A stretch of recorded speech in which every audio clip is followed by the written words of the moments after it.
자, 오늘은 아이오넷에 대해서 좀 자세하게 말씀을 드릴 건데요. 기술적인 흐름들도 말씀을 드리겠지만 가장 먼저 아이오넷을 보유하고 계신 분이시라면 반드시 아셔야 되는 사실. 이거 첫 번째부터 말씀을 드리겠습니다. 일단은 오늘 나왔던 기사 한번 확인은 해보셨겠지만 아이오넷 소각 도입 첫 달 만에 100만 개의 아이오넷을 소각을 했다라는 얘기가 들려왔죠. 이렇게 소각이 됐다라는 것은 어떤 의미예요? 이제 유통량이 줄어든다라는 얘기가 되는 거예요. 그러니까 이제 100만 개 정도의 아이오넷 토큰을 없애버렸다라고 하는 부분이죠. 그러면 어떻게 보면 소각을 했다라는 것만으로도 유통량이 줄어들다 보니까 기존에 있던 가치가 늘어나는 이런 효과가 만들어지게 됩니다. 그렇다 보니까 소각이 되면 될수록 계속해서 아이오넷의 이런 가격에는 당연히 긍정적인 영향을 미칠 수밖에 없겠죠. 그렇다 보니까 지금 이더리움이나 비트코인이나 주요 메이저 코인들이 하락함에도 불구하고 이렇게 또 소각을 하다 보니까 아이오넷은 그나마 상대적으로 조금 더 올라올 수 있지 않았을까라는 생각이 들게 됩니다. 그런데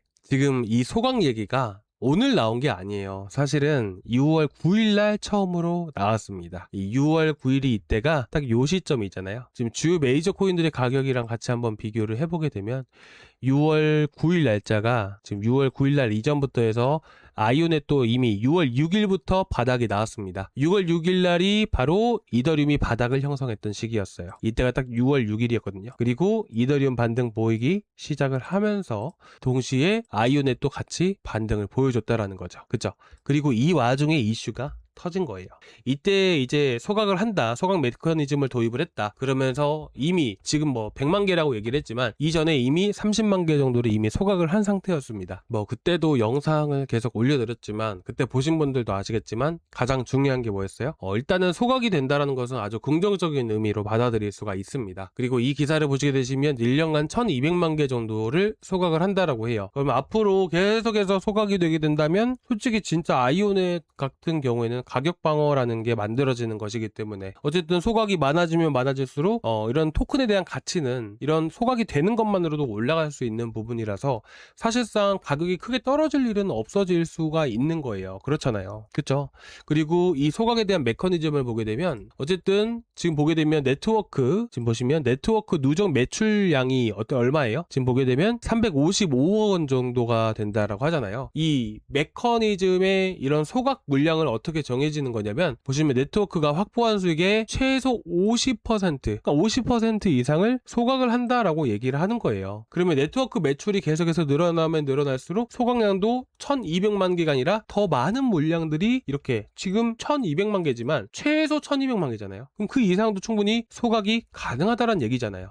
자, 어떻게 보면 여기까지 봤을 때는 솔직히 말해서 너무나도 좋습니다. 이거는 시장만 지금 바닥이라고 한다면 지금 더 이상의 메이저 코인들이 떨어지지 않고 지지 라인 현재 230만원대, 이더리움은 230만원대, 이제 비트코인은 9천만원대만 지켜준다라면 코인 시장이 어쨌든 바닥 구간을 형성할 수 있는 부분이라면 분명히 이 알트코인은 더 올라갈 수가 있는 이런 호재에 가깝다라고 우리가 해석을 해볼 수가 있죠. 다만 소각 메커니즘만 있었을 때를 얘기를 하는 거예요. 그쵸? 근데 웬만한 대부분 코인들은요, 모든 유통 물량이 풀려서 상장이 된 것은 없습니다. 대부분은요, 이제 코인마다 다르지만 분기마다 아니면 매월마다 이렇게 유통 물량이 계속 풀리게 돼요. 아이오넷도 마찬가지고요. 아이오넷의 지금 2026년도 7월달 기준으로 했을 때 현재 리리즈드 서플라이를 보시면 됩니다. 몇 개냐면 3억 8천만 개예요. 3억 8천 개의 물량이 지금 현재 풀린 물량이고요. 앞으로 1년간 1200만 개라고 했으니까 우리가 1년을 기준으로 해서 한번 봐보자고요. 27년도 7월 달까지 한번 가보겠습니다. 아까 3억 8천만 개였죠? 근데 2027년도 7월 달에 몇 개예요? 현재 방출 물량이 5억 6천만 개. 그러니까 방출돼서 총 풀린 물량이 5억 6천만 개예요. 그럼 앞으로 2억 개가 풀린다라는 얘기가 되는 것이겠죠. 근데 소각 메커니즘에 따르면 이제 1200만 개가 이제 풀린다라고 했잖아요. 그죠? 그러니까 최소한의 2억 개 이상이 풀려지면 솔직히 몰라도 1년 동안 1200만 개 이제 소각이 되는 것이고 2억 개가 풀린다라고 하면 사실상 우리는 아이오넷을 장기적으로 들고 갈 이유는 없다라고 생각을 합니다. 그래서 여러분들이 단기적으로 대응을 하시는 걸 여러분들께 권유를 해드리고 싶고요. 그리고 이제 장기적으로 들고 갈 만한 코인은 솔직히 말해서 지금 와서 보면 비트코인이나 이더리움 말고는 솔직히 없다라고 생각합니다. 어쨌든 상승장이 나오면 가장 탄력 있고 또 가장 빠르게 또 가장 많이 움직이는 것은 비트코인입니다. 비트코인은 뭐 몇백 프로씩 움직이잖아요. 그래서 결국 우리는 시장 바닥 오면 여러분들이 장기적으로 투자를 하고 싶다. 그럼 비트코인만 여러분들이 보셔도 충분히 다음 상승장이 왔을 때 큰 수익을 보실 수 있을 거라고 저는 생각을 하고 있어요. 자, 그럼 우리는 아이오넷을 어떻게 대응을 하면 좋을까요? 제가 초반부에도 말씀드렸다시피 이 아이오넷은 시장의 영향을 상대적으로 또 많이 받는 편이에요. 자, 이게 무슨 말이냐면 시장의 영향을 받는 거는 모든 코인들이 다 받는 것은 맞아요. 근데 최근 들어서 그나마 상승 추세가 또 유지가 되고 있고, 그러니까 추세 자체가 무너진 건 완전히 무너진 건 또 아니잖아요. 그리고 관심도가 시장 안에서 관심도가 꽤 높은 코인 중에 하나입니다. 그래서 시장 변동성에 따라서 등락이 거의 결정된다라고 보시면 되세요. 이게 무슨 말이냐면 예를 들면 이제 오브스나 뭐 이런 것들 보게 되면 최근 시장 흐름의 영향을 거의 안 받잖아요. 그렇잖아요. 그러니까 이런 것들 보면 시장의 흐름을 거의 안 받는 거예요. 그러니까 이제 시장이 그나마 좀 유지를 해주고 있기 때문에 이더리움이나 비트코인의 등락을 조금씩은 받더라도 크게 영향을 받지는 않는다라는 것이죠. 근데 아이오넷 같은 경우에는 아까 이더리움이나 이런 것들도 제가 비교해서 말씀을 드렸지만 결국에는 이런 시장의 영향을 상대적으로 좀 많이 받는 편입니다. 여러분들이 좀 자세하게 보시면 그걸 아실 수가 있어요. 이제 이더리움이나 비트코인이나 아까 제가 비교해서 한 말씀드렸었죠. 그래서 이더리움이 바닥을 6월 6일날 모든 코인들이 뭐 6월 6일날 바닥을 형성을 하긴 했지만 이런 흐름들이 또 아이오넷에 대한 차트에 대한 흐름들과 그리고 이런 흐름들을 보게 되면 거의 비슷한 흐름들이 또 만들어지고 있잖아요.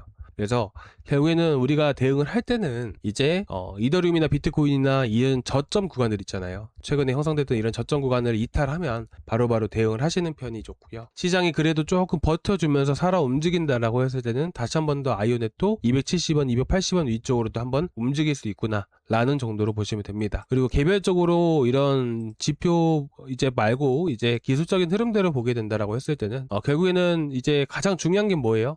이제 제가 항상 말씀드리잖아요. 상승 추세가 만들어지면 급등을 하게 되고 또 이제 눌림목 구간이 형성되고 조정이 나오는 구간을 우리는 눌림목이라고 합니다. 그리고 나서 다시 한 번 더 상승 추세가 연결되고 한다 했잖아요. 그렇죠? 그러면 이런 눌림목 구간이 지지 역할을 해주게 되는 것인데 이 지지 역할을 해줬던 이런 공통점이 뭐냐면 이런 앞에서 급등을 했을 때 이 거래량이 크게 동반을 했던 구간들, 그러니까 이런 구간들은 항상 지지 라인, 이 눌림목 구간으로 형성됩니다. 그래서 보통은 아이오넷 같은 경우도 이런 거래량이 급격하게 많이 터졌던 위치가 217원과 236원 위치가 되는 거예요. 그리고 쭉 열어두고 보게 되면 결국에는 이 거래량이 많이 동반됐던 위치를 현재 지지를 해주고 있잖아요. 그리고 한 차례 올라갔다가 떨어지긴 했지만서도 어쨌든 박스권을 잘 유지를 해주고 있습니다. 그러면 현 시점에서 이렇게 거래가 계속 많이 터졌던 구간이 대략적으로 한 250원부터 해서 290원 요 사이가 되는 것인데 이렇게 거래가 많이 터졌다는 것은 이 구간에 뭐가 많이 쌓인 거예요? 이 거래량만큼 이 매물이 많이 쌓여 있는 거예요. 그렇기 때문에 만약 이런 지지 라인을 깨게 된다라고 했을 때는 이런 매물들이 한 번에 이렇게 쏟아질 수가 있다는 거죠. 한 번에 많은 물량들이 쏟아지면 투매가 발생이 됩니다. 급락이 발생이 돼요. 그래서 우리는 박스권 하단을 이탈했을 때는 우리가 지지를 이제 대응을 하자. 지지 라인을 깨게 되면 반드시 대응을 하셔야 된다 라고 말씀을 드리고 싶습니다. 그 자리가 대략적으로 한 245원 정도가 되고요. 그리고 앞에서도 보게 되면 어떤가요? 자, 고점이 드러났을 때 쌍봉이 뜨게 되죠. 쌍봉이 뜨게 됩니다. 여기서도 거래량이 많이 붙죠. 그러면 만약에 박스권 상단까지 올라간다라고 했을 때 그러면 290원부터 해서 320원 요 사이에는 또 뭐가 많아요? 거래량이 많이 터졌잖아요. 거래량이 많이 터졌다라는 건 뭐예요? 여기 안에 매물이 많이 포진되어 있는 거예요. 매물이 많은 겁니다. 그렇죠. 그러면 여기가 어떻게 돼요? 매물이 많기 때문에 하나의 저항 구간으로 작용을 하겠죠. 그래서 한 번에 상승세가 나오면 좋겠지만 어쨌든 상승세가 나왔을 때 290원 구간이 1차적으로 우리가 대응을 해야 되는 위치다. 그리고 한 번 더 올라타게 되었을 때 만약에 이런 매물들을 소화할 만큼 거래량이 여기보다 훨씬 더 많이 터지면서 급등을 보인다. 그럼 매물이 소화가 된 거거든요. 이 매물을 소화하기 때문에 거래량이 요만큼 터지는 거예요. 그러면 더 많이 올라갈 수가 있겠죠. 그러니까 이런 거는 일단은 올라갔을 때 다시 한 번 더 준비를 해서 여러분들께 좀 말씀을 드리겠습니다.